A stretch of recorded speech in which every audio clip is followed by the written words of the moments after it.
The Prop and Scenery Lights Lantern Flame Bulb Kit includes a 1900 degree Kelvin amber orange bulb, a 5-foot cable socket, an inline switch, and a battery holder assembly for 8 AA batteries. The 8 AA batteries are not included in this kit.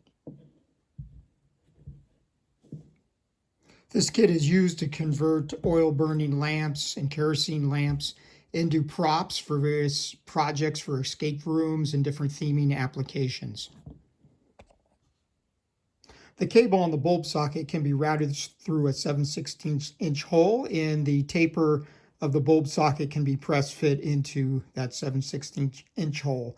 It's very universal for building various types of props and fits into metal or foam or wood, so it's very easy to work with. The bulbs can also be run off an external 12-volt power supply. The power supply is not included.